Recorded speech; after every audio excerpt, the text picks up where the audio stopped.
낮에도, 밤에도, 도시에도, 농촌에도. 시간과 장소를 가리지 않는 대한민국 배달 문화. 하지만 전 세계가 극찬한 이 배달 문화 때문에 울고 있는 대한민국 청춘들이 있습니다. 29살 동갑내기 친구인 김동화 씨와 최유진 씨. 피자, 햄버거 같은 음식부터 세탁물 수거일까지 그야말로 안 해본 배달이 없는 배달의 고수들입니다. 제가 배달했던 총 시간, 그 날을 하면 1년하고 2년, 다 합해서 한 2년 정도 되는 것 같아요. 특히 지방에서 올라와 서울 생활을 시작한 이후 시급이 높은 배달 일은 두 사람에겐 포기할 수 없는 중요한 생계수단. 하지만 막상 배달 실태에 대해 묻자 고개를 내젓는데요. 배달 일은 다시는 하기 싫어요. 칼치기, 인도, 신호위반은 그냥 기본이고 횡단보도 타는 것도 그냥 기본이고 범법 행위도 서슴지 않는다는 두 청년. 도대체 배달의 실상이란 어떤 걸까? 지난 1월까지 근무했다는 한 패스트푸드 업체의 배달원 전용 주문 화면입니다. 전화 주문이 접수되면 바로 배달원들에게 그 내역이 전송이 되고 카운트다운이 시작되는데요. 그때부턴 말 그대로 속도 전쟁이 벌어집니다. 초 단위로 이렇게 뚝뚝 떨어지는 게 보여요. 그래서 그 주문 들어오자마자 저희는 이제 햄버거가 만들어지고 포장해서 저희가 이제 그 배달을 갔다 오는 시간이 이제 30분 만에 이제 다 해야 되는 겁니다. 물론 햄버거 배달의 경우 거리가 멀지 않아 30분 배달이 아예 불가능한 일은 아닙니다. 하지만 문제는 묶음 배송. 내부 규정상 한 번 배달에 한 집만 가야 하지만 그렇게 해선 주문량을 다 못 채우다 보니 매장에서 최대 5건까지 주문을 묶는 일이 허다하단 겁니다. 그거를 지키는 매장은 한 곳도 없어요.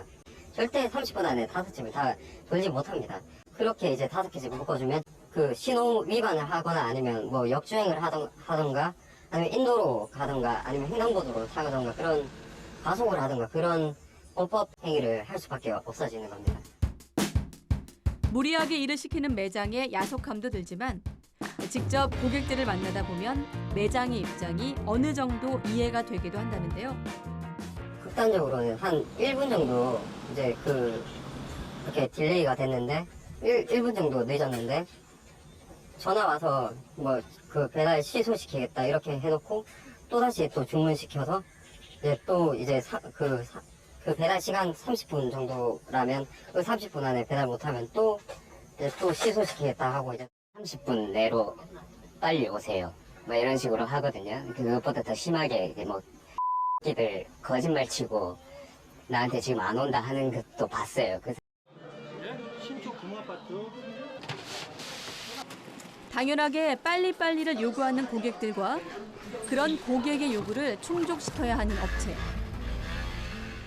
그 사이에 낀 배달 직원들의 사고는 안타깝지만 이제 빈번한 일이 돼버렸습니다. 한 아르바이트 포털의 여론조사 결과 배달 아르바이트생 중 21%가 사고를 당한 경험이 있다고 답을 했고 그중 절반 이상이 촉박한 배달 시간에 따른 무리한 운전을 그 이유로 들었습니다. 비가 오는 날 빗길에 미끄러져서 한 2-3m를 쓸려간 적이 있어요.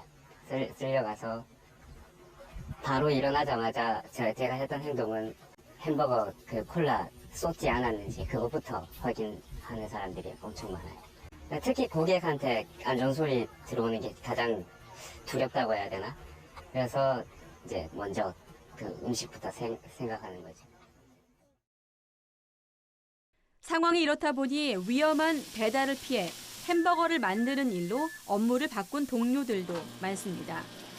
하지만 그 햄버거 하나 만드는데 한 30초 정도 만에 이제 그렇게 만들도록 하는데 막 그렇게 막 빨리빨리 하다 보니까 주방 기구가 대부분 다 철제로 돼 있으니까 이제 일하는 사람 중에서 그 팔에 상처 없는 친구는 한 명도 없었어요. 그러니까 무조건 감자튀김 기계에서 거의 이제 손이나 팔등에 뭐 손등이나 그런데 무조건 화상을 하나씩 가지고 있었습니다.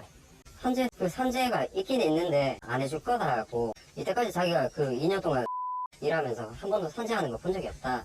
딱 1회를 카드 줄 테니까 이거 받고 온나. 그리고 그 뒤에 3-4번 정도 더 이제 물리치료를 받았는데 그거는 제 사비로 했었습니다. 잦은 사고 소식에 차마 부모님께는 배달 아르바이트를 하고 있다는 말도 꺼내지 못한다는 두 청년. 생존을 위해 시작한 배달 일이 어느새 생존을 위협하는 일이 돼버린 현실이 슬프기만 합니다.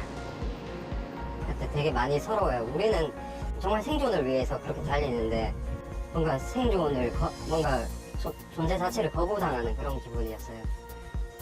그렇게 글귀라도 천천히 와주세요, 안전하게 와주세요 하면 정말 고마워요. 네, 그렇게만 해주셔도 정말 좋을 것 같아요.